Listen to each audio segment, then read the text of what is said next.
So last time we left off on Birth of an Ultratech, Ray had pulled a cover and a chassis off the pallet. And after each of these come off the pallet, 1 out of 12, is that correct?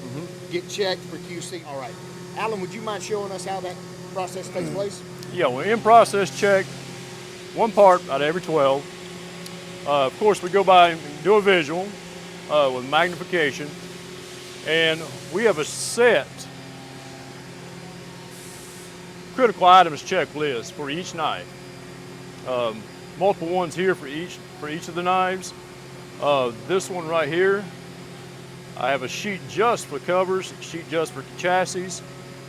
It said these are an in-process check that's done multiple times a day. And sometimes we actually go back and double check. If anything does fall out, we'll check another. We can track everything from consistency to highs, lows. We know what this knife is doing. Understood. Just make sure all the internal parts move properly like they're supposed to inside of the chassis. Yep, that's it. Just saw Jason and Alan over at QC once it comes off the pallet. Well, once a day, every 24 hours, an Ultratech chassis is going to come here to our coordinate measurement machine. A lot of people refer to these as CMMs.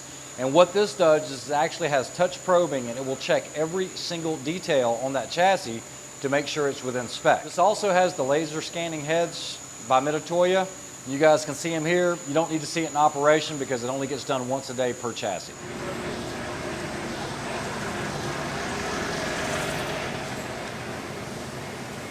All right, guys, we just left Ray over at the CMM machine. We're over here in processing with Derek. Derek, how long have you been working for Ultratech? About a year and a half. About a year and a half. Yes, sir. All right, Derek's going to explain to us what he does as far as hand burring these chassis once they come off the CNC machine. Well, basically when they come off the machine, we've got to make sure the screw holes are cleared out for any burrs or any kind of slag parts.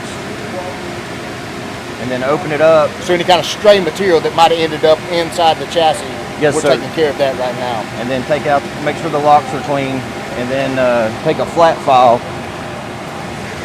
and just dull down these edges here so they're not so sharp. So you guys hand deburr every chassis that comes off the CNC? Yes, sir. Okay, awesome. All right, guys, let's go over to tumble and see what's happening. All right, guys, so after every chassis is hand deburred, what it has to do then is go into tumbling media. So depending on what we are tumbling, we'll have media like this or like this. Okay, a lot of this is ceramic, and it really depends on what we're tumbling, whether it's blades or whether it's chassis, but basically we want to get all the edges nice and smooth, then we'll get them cleaned up and then ship them off to coating. All right, Jason, how about telling everyone what happens once these chassis come out of those tumblers? Okay, once they come out of the tumblers, Ray, what happens is these chassis get washed and put into a little plastic sleeve like this right here.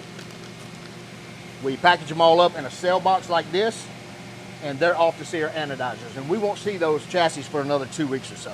Yeah, guys, so these go out in a huge shipment. These hold 50 to 60 chassis, depending on what model it is. It will hold more X70s than it would, let's say, Combat Troodons. That's correct. But why aren't we doing anodizing in-house? That's one of the reasons that I'm really happy we're doing this series, to let people know that this is an American-made knife, 100% American-made. We're really proud of that. We're really proud that almost 98% of what we do is in-house here. Unfortunately, our coatings are not one of those things, but we may be alleviating that little issue here pretty short. But the coatings are done here in the USA. United States, Everything, using USA companies. Everything about this knife is American-made. Outstanding, outstanding.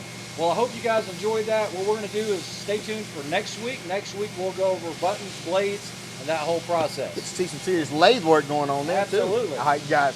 Like Yeah. Mic check, mic check. Mic test, 1, 2, 3. Oh.